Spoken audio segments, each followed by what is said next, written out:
स्वागत है एक बार फिर से आप सबों का। मैं हूं रोशन मिश्रा।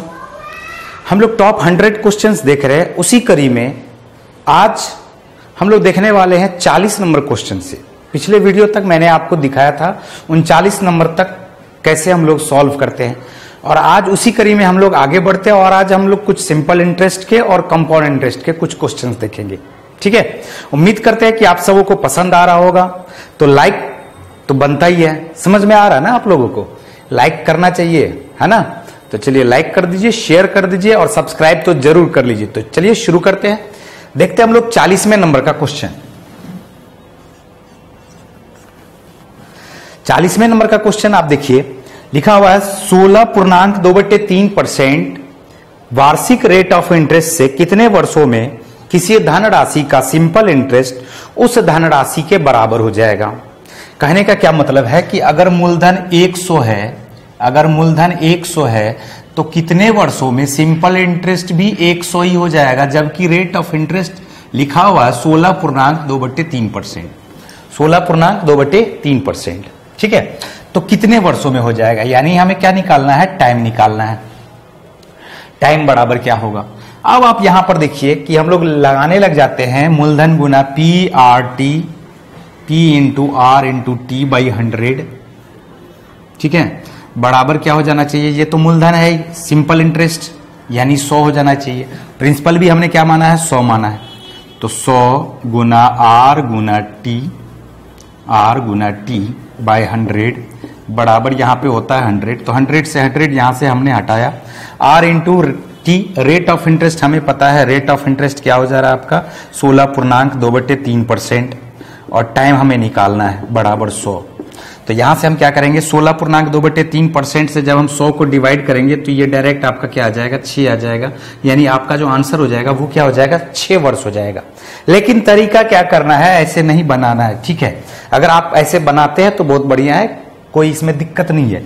लेकिन थोड़ा सा हम लोग और इसमें सीख लेते हैं कि प्रिंसिपल जितना है उतना ही सिंपल इंटरेस्ट भी होना चाहिए। अगर प्रिंसिपल 1 है तो सिंपल इंटरेस्ट क्या होना चाहिए, 1 ही होना चाहिए। रेशियो क्या होना चाहिए, 1-1 इक्वल होना चाहिए, यानी खुद में 100%।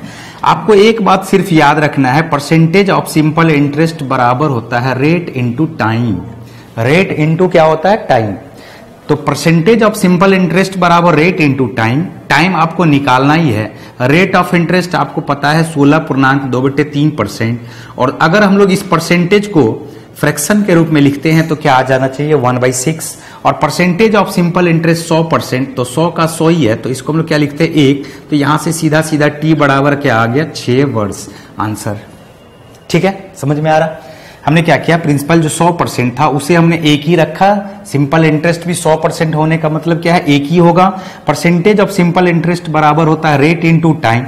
रेट के बारे में हमें पता है 16.2/3%। इसका फ्रैक्शनल वैल्यू 1/6 होता है। सिंपल इंटरेस्ट यहां पर 1 है तो 1 ही हमने रखा। 1/6 इंटू T बराबर 1, तो T का वैल्यू क्या आ जाएगा, 1, यानी 6 ईयर। समझ में आ रहा बात। चलिए बढ़ते फिर हम लोग नेक्स्ट क्वेश्चन की तरफ। 41वें नंबर का क्वेश्चन है,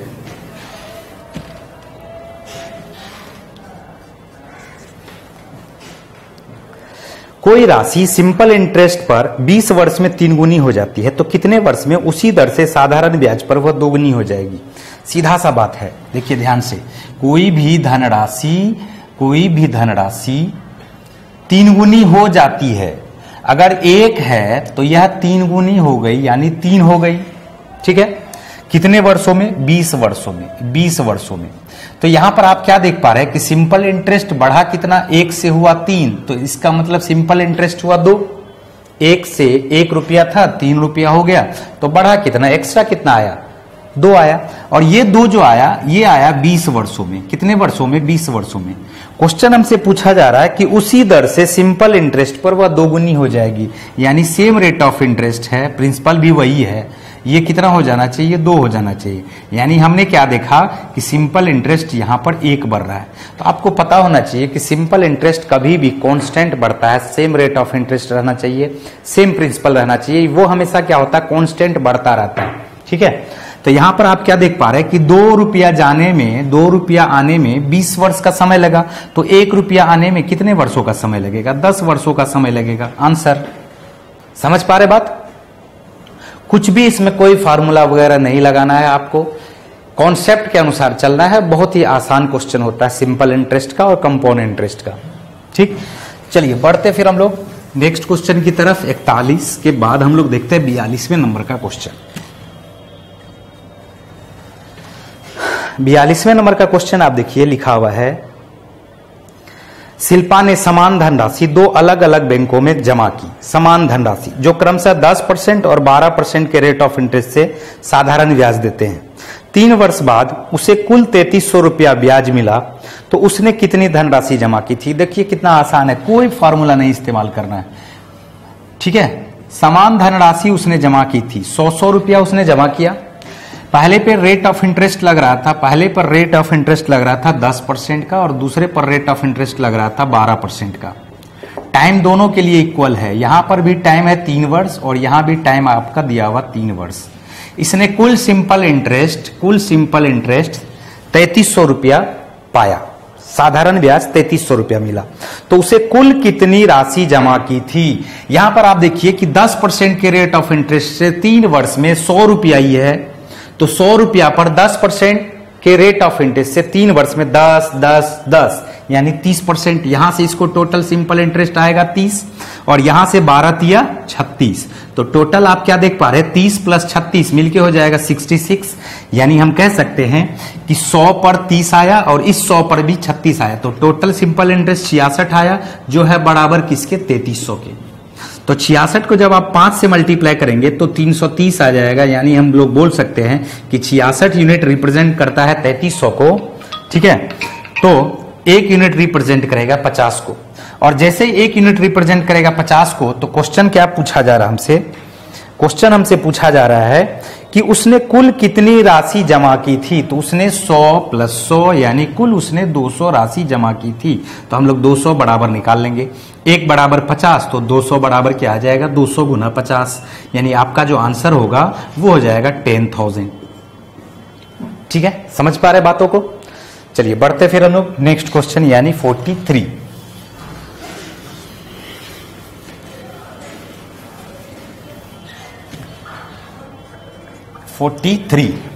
तो 43 देखते हैं हम लोग। किसी निश्चित धन पर 12% वार्षिक दर से 9 वर्ष और 12 वर्ष के लिए अर्जित साधारण ब्याज के मध्य कितना अनुपात होगा? देखिए सेम धनराशि है, प्रिंसिपल फिर से क्या है आपका 100 ही है, प्रिंसिपल 100 ही हम लोग मान लेते हैं। ठीक है, रेट ऑफ इंटरेस्ट दोनों के लिए सेम है, 12% है। एक का टाइम दिया हुआ है, एक का टाइम दिया हुआ है, एक का टाइम दिया हुआ है 9 वर्ष और दूसरे का टाइम दिया हुआ है 12 वर्ष। तो क्वेश्चन हमसे पूछा जा रहा है कि जो अर्जित धनराशि है, अर्जित साधारण ब्याज है, वह उस दोनों के बीच क्या रेशियो होगा? तो रेट ऑफ इंटरेस्ट सेम है, प्रिंसिपल सेम है, तो जो भी इस दोनों पे सिंपल इंटरेस्ट आएगा, एक्स्ट्रा जो भी आएगा वो इसके वर्षों पे निर्भर करेगा।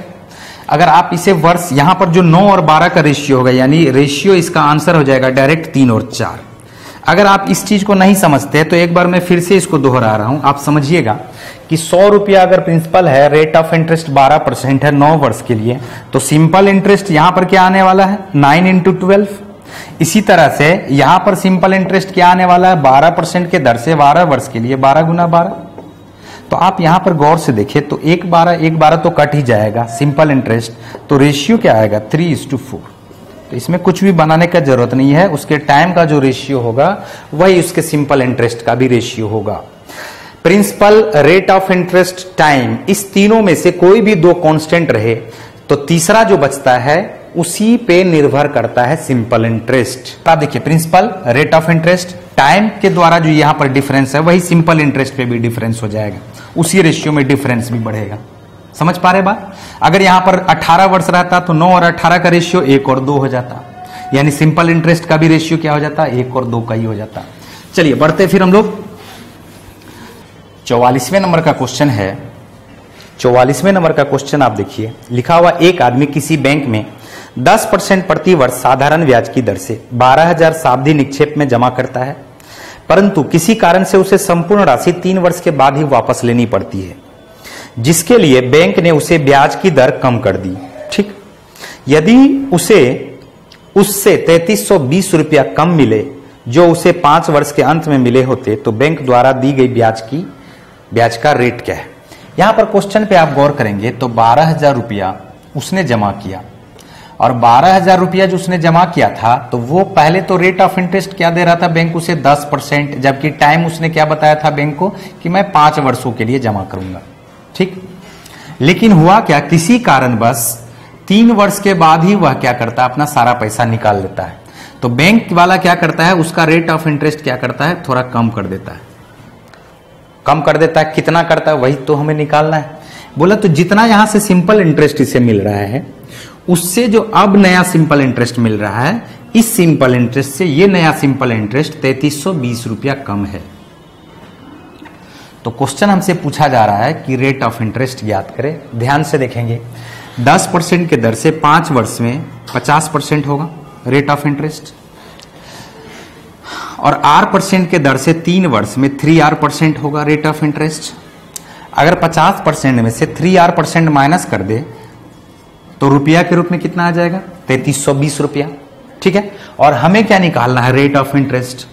तो जब हमें रेट ऑफ इंटरेस्ट निकालना है तो हम ऐसा करते हैं कि आपको पता होगा कि जब हम 2x में 3x को ऐड करते हैं तो 5x आता है, 2√2 प्लस 3√2 ऐड करते हैं तो 5√2 आता है। कहने का क्या मतलब है कि x में अगर y को ऐड करेंगे तो क्या आएगा, कुछ भी एक टर्म में आएगा क्या, नहीं आएगा।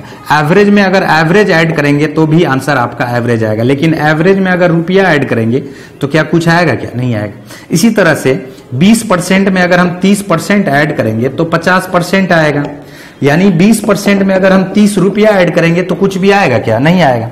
तो यहां से हमें क्या दिख रहा है कि 50% और 3R%, 50% और 3R% का जो डिफरेंस है वो अगर ये भी परसेंटेज में ही आ जाए तो हमारे लिए बहुत आसान हो जाएगा R% निकालना। अब यहां पर देखिए 3320 का ही परसेंटेज हम लोग निकाल लेते हैं, 3320 का ही हम लोग परसेंटेज निकाल लेते हैं। ध्यान से देखना, तो 3320 रुपया किसके रेस्पेक्ट में, 12,000 के रेस्पेक्ट में। तो 3320 बटे 12,000 गुना क्या 100। ठीक है, तो ये दोनों कट जाएगा, यहां से ये भी कट जाएगा। अभी आप देखिए 4 तिया 12, 4 अट्ठे 32, 4 तिया 12, तो 83 बटे 3% आया, 83 बटे क्या आया, 3% आया। ठीक है, अब देखिए कितना आसान हो गया, 50% माइनस 3R% बराबर 83 बटे 3%, तो 3R% बराबर हो जाएगा 50 माइनस 83 बटे 3।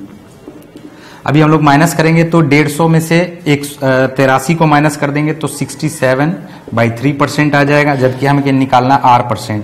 तो R% निकालने के लिए इस 3 को क्या करना पड़ेगा, उस तरफ भेजना पड़ेगा। तो अभी ये आपका आंसर आ गया, देखिए 9 सते 63, 7.4/9%, और यही हो गया आपका आंसर। ठीक है, एकदम सिंप्लीफिकेशन की तरह समझिए, बहुत ही आसान चीज है। मैं आपको बहुत ही आराम से धीरे धीरे समझा रहा हूं, मेन मकसद क्या है, आपको समझाना। ठीक है, तो चलिए फिर बढ़ते हैं हम लोग नेक्स्ट क्वेश्चन की तरफ। उम्मीद करते हैं कि ये आपको समझ में आ गया होगा।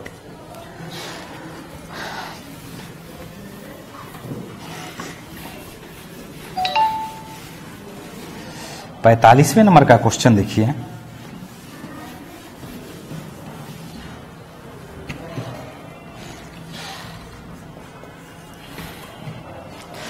₹800 3 वर्ष में साधारण ब्याज से 956 रुपया हो जाता है। यदि ब्याज की दर 3% बढ़ा दी जाए तो ₹800 3 वर्ष में कितने हो जाएंगे। इसमें भी आपको कुछ नहीं करना। यहां पर आप ध्यान से देखिए कि अगर ₹800 मेरा प्रिंसिपल है और यहां से यह है 3 वर्ष में 956 रुपया हो जाता है किसी रेट ऑफ इंटरेस्ट से, मुझे नहीं पता है, टाइम यहां पर 3 वर्ष दिया हुआ है। ठीक है, बोला यदि रेट ऑफ इंटरेस्ट 3% बढ़ा दिया जाए तो अब यह कितना हो जाएगा। कुछ भी नहीं करना आपको, देखिए कितना आसान है, कोई जरूरी नहीं है ये रेट ऑफ इंटरेस्ट निकालना। अगर 3% बढ़ता है तो 1 वर्ष में 3% बढ़ा, 1 वर्ष में सिंपल इंटरेस्ट कितना बढ़ा, 3% बढ़ा। जो है 956 रुपया वो तो R% पे है ही ना, और 3% अगर 800 रुपया का बढ़ेगा तो 800 का 3% 8 या 24 रुपया, तो ये 24 रुपया बढ़ेगा एक वर्ष में, और ऐसा ऐसा 3 वर्ष तक बढ़ेगा। तो 24 या 72 रुपया यहां पर सीधा सीधा ऐड कर देंगे और आपका आंसर आ जाएगा। अगर आप यहां पर इसको ऐड करते हैं तो ये आ जाएगा आपका 1028 रुपया। ठीक है, 956 प्लस 72 62।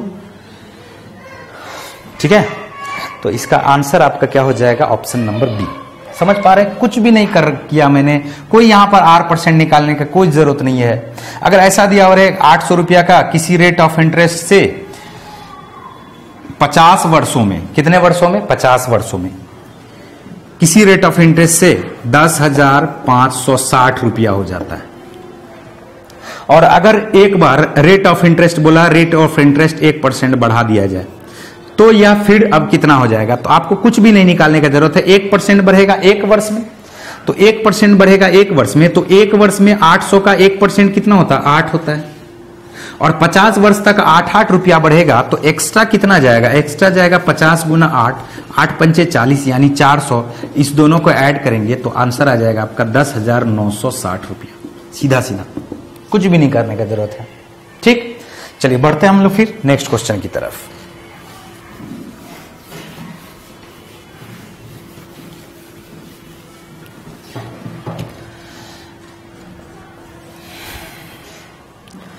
किसी धन को चक्रवृद्धि ब्याज के अंतर्गत 8% ब्याज की दर से 2 वर्षों के लिए उधार दिया जाता है, तो प्राप्त चक्रवृद्धि ब्याज साधारण ब्याज से 6 रुपया 40 पैसा अधिक होता है। तो धन ज्ञात करें। बहुत आसान है, यहां भी आपको समझना पड़ेगा। 8% रेट ऑफ इंटरेस्ट है। कंपाउंड इंटरेस्ट आखिर होता क्या है? इंटरेस्ट तो प्रिंसिपल पे लगता ही है, एक्स्ट्रा इंटरेस्ट ऑफ इंटरेस्ट जो एक्स्ट्रा आता है वो भी तो उसे और सिंपल इंटरेस्ट दोनों को ऐड करके ही आपका क्या आ जाता है, कंपाउंड इंटरेस्ट आता है। जैसे अगर 100 रुपया यहां पर है प्रिंसिपल और 8% इसका एक वर्ष के लिए लगा, तो सिंपल इंटरेस्ट अगर देखेंगे तो 8% नेक्स्ट टाइम के लिए भी लगेगा, नेक्स्ट ईयर के लिए भी लगेगा। 8%, ये तो हमने सिंपल इंटरेस्ट लिखा, बट अब इंटरेस्ट पर भी इंटरेस्ट लगेगा। तो 8 का 8% यानी 0.64%, 0.64%। ये क्या आया, ये आया एक्स्ट्रा इंटरेस्ट ऑफ इंटरेस्ट। तो ये टोटल अगर 8% प्लस 8% को ऐड करेंगे तो ये आता है 16%, जबकि 8 प्लस 8 प्लस 0.64 यानी 16.64% अगर आप देखेंगे तो ये आएगा टोटल कंपाउंड इंटरेस्ट, और ये आ गया टोटल सिंपल इंटरेस्ट। अब इस दोनों का डिफरेंस क्या हो जाएगा, तो CI माइनस SI करते हैं तो 0.64%। ये आपका डिफरेंस है। डिफरेंस कौन पैदा किया, इंटरेस्ट ऑफ इंटरेस्ट जो एक्स्ट्रा है वही तो डिफरेंस लाता है। तो हम लोग बोल सकते हैं 0.64% ऑफ प्रिंसिपल हमने क्या माना है, अभी 100 माना है, तो प्रिंसिपल मैं लिख लेता हूं सिर्फ principal. 0.64% of principal is equal to, question में आपको दिया हुआ 6.40। यही तो अधिक है ना, simple compound interest simple interest से कितना अधिक है, तो 0.64% अधिक है। यही है 6.4%। सीधा सीधा प्रिंसिपल आपको निकाल देना है 6.40 बाई 0.64 इंटू 100। अब आप यहां से देख पा रहे हैं कि ये कटेगा तो 64 गुना 10 हो जाता है 640। तो आंसर आपका आ जाएगा 1000 रुपया, यानी प्रिंसिपल क्या हो जाएगा 1000 रुपया, जो ऑप्शन नंबर डी में दिया हुआ है। ठीक है, ऑप्शन नंबर डी में दिया हुआ है। समझ पा रहे हैं? 8 का 8% 0.64% और वही है 6.4। तो 0.64 का ये 10 गुना है, तो 100 हमने अगर प्रिंसिपल माना है तो 100 का 10 गुना प्रिंसिपल क्या हो जाएगा, 1000। ये आपका आंसर हो जाएगा। ठीक, बढ़ते हैं हम लोग फिर नेक्स्ट क्वेश्चन की तरफ। 46वें नंबर का क्वेश्चन देखते हैं हम लोग। लिखा हुआ है 1200 रुपया 2 वर्षों में चक्रवृद्धि ब्याज के दर से 1323 रुपया हो जाता है, तो 1600 रुपया उसी दर पर 3 वर्षों में कितना हो जाएगा। क्वेश्चन दिया हुआ प्रिंसिपल है 1200 रुपया, टाइम दिया हुआ 2 वर्ष, किसी रेट ऑफ इंटरेस्ट से, कंपाउंड रेट ऑफ इंटरेस्ट है वो नहीं पता है, और अमाउंट हो जाता है 1323 रुपया। इस बार कहा जा रहा है प्रिंसिपल अगर 1600 रुपया हो और टाइम दिया हुआ हो 3 वर्ष, तो सेम रेट ऑफ इंटरेस्ट से अमाउंट क्या हो जाएगा, ये क्वेश्चन हमसे पूछा जा रहा है। तो 2 तरह से मैं आपको सिखाने वाला हूं। यहां पर हम लोग थोड़ा सा एक बार कॉमन सेंस का इस्तेमाल करते हैं और एक बार इसे कंप्लीट बनाते हैं। तो 1200 रुपया से 1323 रुपया कितना एक्स्ट्रा चला गया, 123 रुपया एक्स्ट्रा हो गया, और 123 रुपया एक्स्ट्रा हो गया। यहां पर आप देखिए 2 वर्ष, तो हम ऐसा करते हैं 123 रुपया को दो पार्ट में तोड़ते हैं। पहले तो दो इक्वल पार्ट में 60 और एक्स्ट्रा मेरा क्या आ रहा है 3 आ रहा है।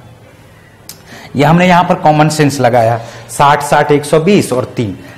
अब हम लोग देखते हैं ये इसको सेटिस्फाई कर रहा है या नहीं कर रहा है। ये आपको एक आदत बन जाएगा धीरे धीरे। 1200 का 10% 120 है तो 5% 60 है, तो 60 का भी 5% यानी इंटरेस्ट पर भी इंटरेस्ट तो 5% आना चाहिए। 60 का 10% 6 है तो 5% क्या आ जा रहा है 3। तो यहां से एक चीज तो सेटिस्फाई हो गया कि 5% रेट ऑफ इंटरेस्ट है, ये हमने कॉमन सेंस से निकाल लिया है। ठीक, 1200 का 5% 60, अगले वर्ष भी 1200 का 5% 60 और next year interest of interest तो 60 का भी 5% 3। तो यहां से आप क्या देख पा रहे हैं टोटल सिंपल इंटरेस्ट कितना है, टोटल कंपाउंड इंटरेस्ट कितना है 123। तो अमाउंट क्या हो जाएगा 1200 प्लस 123 मिलके 1323। अब यही 5% के रेट से हम लोग देख लेते हैं कि 3 वर्ष में टोटल अमाउंट क्या आएगा। तो 1600 रुपया हो गया आपका कंपाउंड इंटरेस्ट। ठीक है, और इस 1600 का 5% अगर आप देखेंगे तो 80 रुपया आएगा। तो हमने क्या किया 80 रुपया अगर पहले वर्ष आया तो 80 रुपया दूसरे वर्ष भी, 80 रुपया तीसरे वर्ष भी।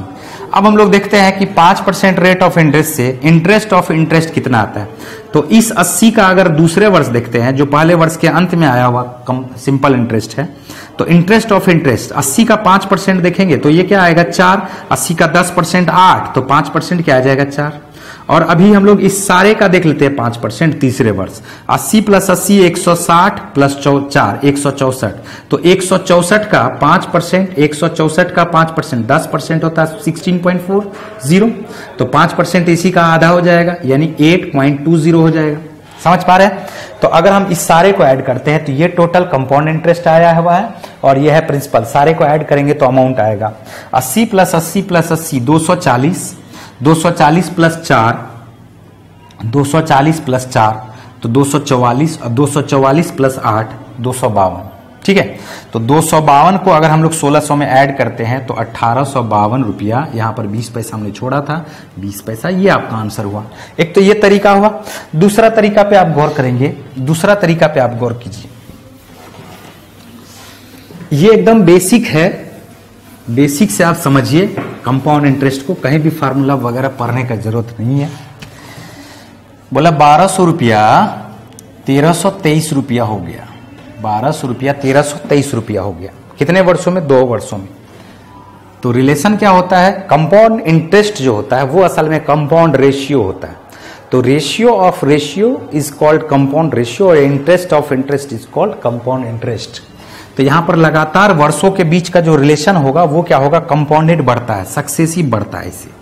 ठीक है, अगर 100 रुपया है तो 100 रुपया का अगर 20% के रेट ऑफ इंटरेस्ट से देखा जाए तो 120 रुपया हो जाएगा ये। अब 120 पे 20% बढ़ेगा तो 144 रुपया हो जाएगा ये। अब 144 पे 20% बढ़ेगा तो आप क्या देख पा रहे हैं कि ये जो रेशियो है 1 वर्षों का लगातार वर्षों का वो हमेशा इक्वल होता है। लगातार वर्षों का रेशियो क्या होता है, हमेशा इक्वल होता है। ठीक है, तो ये लगातार वर्षों का जब रेशियो इक्वल होता है तो 1 वर्ष का अगर रेशियो हमें पता चल जाए तो रेट ऑफ इंटरेस्ट हम लोग आसानी से निकाल पाते हैं। तो यहां पर आप गौर से देखिए कि 1200 रुपया 1323 हो जाता है 2 वर्षों में। हम लोग इसका स्क्वायर रूट निकाल लेते हैं। ठीक है, यहां से आप देखिए ये काटते हैं 3 से तो 3 चौका 12 और 3 चौका 12, 3 चौका 12, 3 चौका 12 और 3 इकाई 3, तो 441/400 आया। उसका स्क्वायर रूट क्या हो जाएगा 21/20। यानी एक बात तो पता चल गया कि 20 से क्या होने वाला है 21 1 वर्षों में। तो जैसे ही एक बात पता चल गया कि 20 से 21 होने वाला है तो 1/20 और 1/20 ये जो बढ़ा हुआ और यही 1/20 का मतलब होता है 5% रेट ऑफ इंटरेस्ट निकल गया 5%। ठीक, या आप अगर नहीं भी इसको निकालते हैं, कुछ भी नहीं निकालते, सेम रेट ऑफ इंटरेस्ट 21/20 को ही रखिए तो 1600 रुपया इस बार प्रिंसिपल हो गया और बोला जा रहा 3 बार, तो 3 बार सेम रिलेशन आएगा 21/20 गुना 21/20 गुना 21/20। तो डायरेक्ट आपका आंसर आ जाएगा। देखिए 0 0 2 बार यहां से कट गया, 2 दूनी 4, 4 दूनी 8, 8 दूनी 16, तो 21 का क्यूब हो जाता है 9261 और 9261 को अगर हम लोग डबल करते हैं तो 1 दूनी 2, 6 दूनी 12, 2 दूनी 4, 1 5, 9 दूनी 18। ठीक है, तो ये इतना आया और इसके नीचे में क्या दिया हुआ 10 छुटा हुआ है। तो आप यहां पर गौर से देखेंगे तो हो जाएगा 1852 रुपया 20 पैसा। यही आपका आंसर हो जाएगा। ठीक, 47वें नंबर का क्वेश्चन है, कितने समय में 1800 रुपया का मिश्र धन, 1800 रुपया प्रिंसिपल है, कितने समय में 1800 रुपया का मिश्र धन यानी अमाउंट 1984 रुपया 50 पैसा हो जाएगा, जबकि ब्याज की दर 10% है और प्रति वर्ष ब्याज प्रति छमाही जोड़ा जाता है, छमाही जोड़ा जाता है।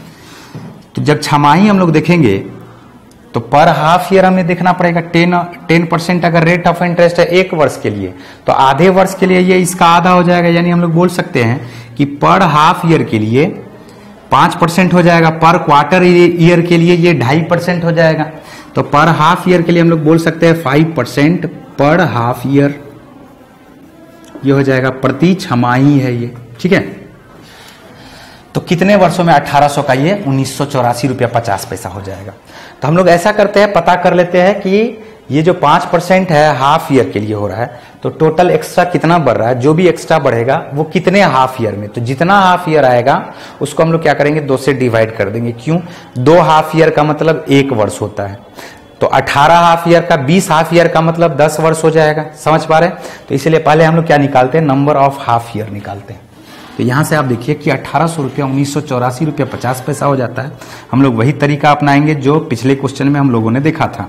तो 1984 रुपया 50 पैसा बटे 1800 का ये क्या करते हैं हम लोग, इस रूट निकालते हैं। कौन सा रूट है, ये nth रूट है, और ये बराबर किसके हो जाना चाहिए, 5% है तो 21/20 के बराबर हो जाना चाहिए, क्योंकि 5% कभी भी बढ़ा करके देगा तो हमेशा 1/20 बढ़ेगा। तो एक वर्ष का जो रिलेशन यानी 6 महीने का जो रिलेशन होगा वो 21/20 होगा। तो हम लोग अब इसको सॉल्व करते हैं, यहाँ पर अभी आप गौर से देखेंगे, ठीक है। तो यहाँ से अगर हम इसको हटाते हैं तो 1 0 2 0 यहाँ से रखते हैं, ये 0 0 कट ही जाएगा, ठीक है।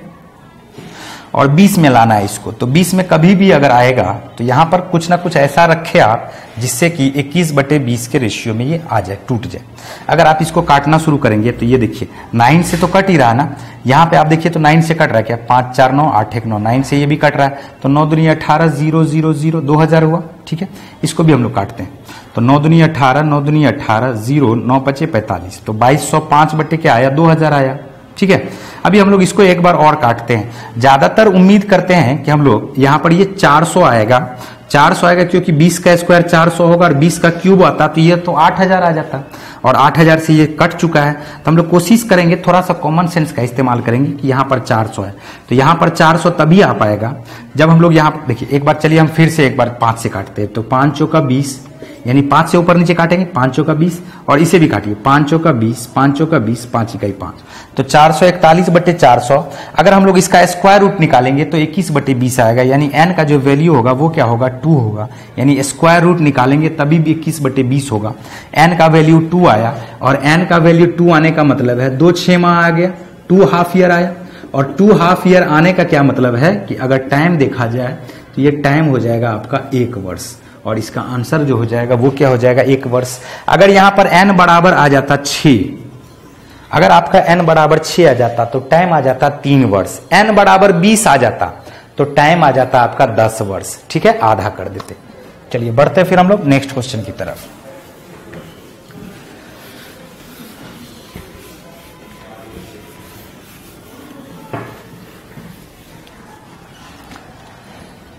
अड़तालीसवें नंबर का क्वेश्चन देखिए,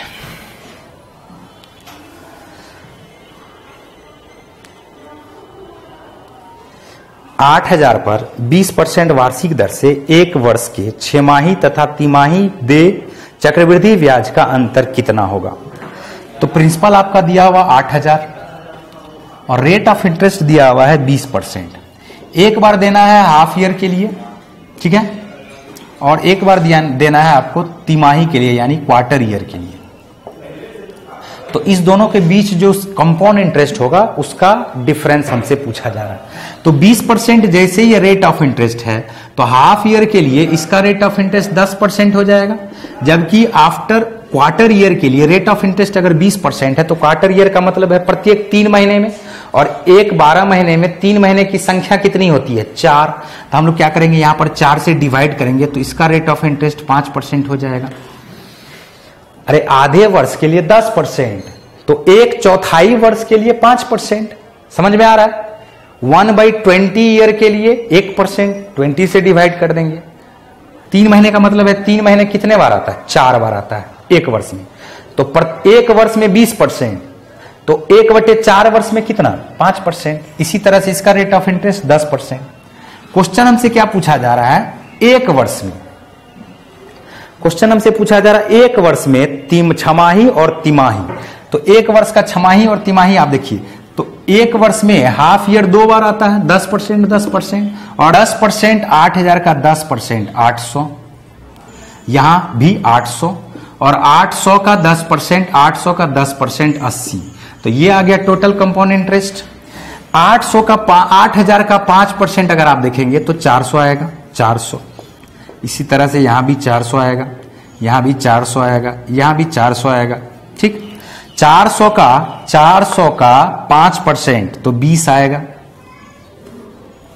फिर 820 का 5% 41 आएगा। 820 का 5%, 820 का 10% 82, तो 5% 41।